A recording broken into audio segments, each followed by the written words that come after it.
ചൂടാണ്. പച്ചപ്പിൻ്റെ ഓരോ തുരുത്തും ഉണങ്ങിത്തുടങ്ങി. കറുത്ത പരിക്കൻ തൊലിക്ക് താങ്ങാവുന്നതിലും വലിയ താപനില.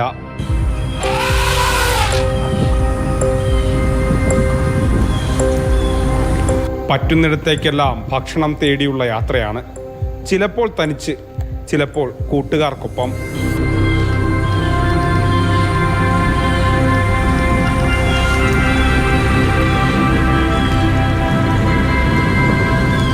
വെള്ളക്കെട്ടുകൾ വരണ്ടു തുടങ്ങി.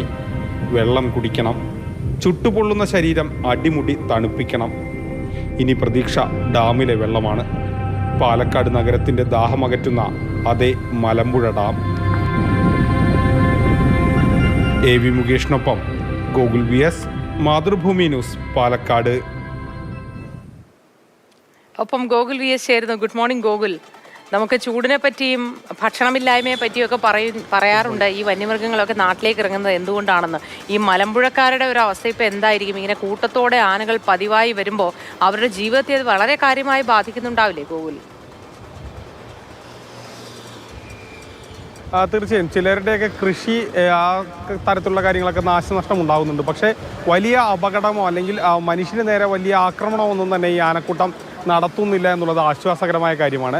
പക്ഷേ സ്ഥിരമായി തന്നെ ജനവാസ മേഖലയ്ക്ക് അരികിൽ എത്തുക, ജനവാസ മേഖലയിലൂടെ കടന്നുപോയി ഡാമിലെത്തി വെള്ളം കുടിക്കുക, ഇത് സ്വാഭാവികമായും ആളുകളെ സംബന്ധിച്ചിടത്തോളം ഭയമുള്ള കാര്യമാണ്. വനം വകുപ്പിനെ സംബന്ധിച്ചും തലവേദനയാണ്. വനം വകുപ്പ് കൃത്യമായി തന്നെ ഈ ആനകളെ നിരീക്ഷിച്ച് അത്തരത്തിൽ കൂടുതൽ പ്രശ്നങ്ങളൊന്നുമില്ലാതെ തന്നെ കടത്തിവിടുന്നുമുണ്ട്. ഏതായാലും മലമ്പുഴയിൽ ഈ വേനൽക്കാലമായി കഴിഞ്ഞാലുള്ള ഒരു അവസ്ഥ ഇതാണ്. മിക്കവാറും ഇലകളൊക്കെ തന്നെ ഇങ്ങനെ ഉണങ്ങി ആ രീതിയിൽ തന്നെയാണ് കാടുണ്ടാവുക. ഇലയൊക്കെ പൊഴിഞ്ഞിരിക്കും.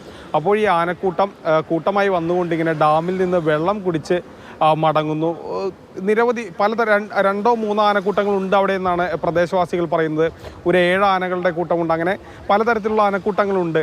അപ്പോൾ ഈ ആനക്കൂട്ടങ്ങൾ ഇങ്ങനെ വരുന്നു, കൂട്ടത്തോടെ വരുന്നു, വെള്ളം കുടിക്കുന്നു. ഈ പോകുന്ന വഴിയിൽ ഒരുപക്ഷെ ഉണ്ടാകുന്ന ചെറിയ ചെടികളും മറ്റു കാര്യങ്ങളൊക്കെ ഒരുപക്ഷെ അവർ ചെയ്ത കൃഷികളൊക്കെ തന്നെ ആന നശിപ്പിച്ച് അങ്ങനെ പോകുന്നു എന്നുള്ളതാണ് പ്രദേശവാസികൾ പറയുന്നത്. ഏതായാലും വലിയ രീതിയിൽ ആളുകൾക്ക് അപകടമാകുന്ന രീതിയിലുള്ള കാര്യങ്ങളൊന്നും ഉണ്ടായിട്ടില്ല എങ്കിലും ആളുകൾക്ക് ഭയമുണ്ട്. അതേസമയം തന്നെ മറ്റൊരു പ്രധാനപ്പെട്ട കാര്യം, നമ്മൾ ഈ അന്തരീക്ഷ താപനിലയൊക്കെ കൂടി വരുമ്പോൾ അത് മനുഷ്യനെ മാത്രമല്ല, മനുഷ്യനപ്പുറം മറ്റു മൃഗങ്ങളെയും ബാധിക്കുന്നു. ആ മൃഗങ്ങളെ ബാധിക്കുന്നതൊക്കെ തന്നെ നമ്മുടെ ജീവിതത്തിലും സാരമായ മാറ്റങ്ങൾ ഉണ്ടാക്കുന്നു എന്നുള്ളത് പറയാതെ വയ്യാതെ. നമുക്ക് ദൃശ്യങ്ങളിൽ നിന്ന് തന്നെ കാണാം, കാട് വലിയ രീതിയിൽ ഇങ്ങനെ ഉണങ്ങി തുടങ്ങുന്ന ഘട്ടങ്ങളിൽ ആനകൾക്ക് മറ്റു മാർഗമില്ല. വെള്ളം അങ്ങനെ കാട് ഉണങ്ങുന്നത് കൊണ്ട് നമ്മളെ നാട്ടുകാർക്കാണ് ഏറ്റവും കൂടുതൽ ബുദ്ധിമുട്ടുണ്ടാകുന്നത്.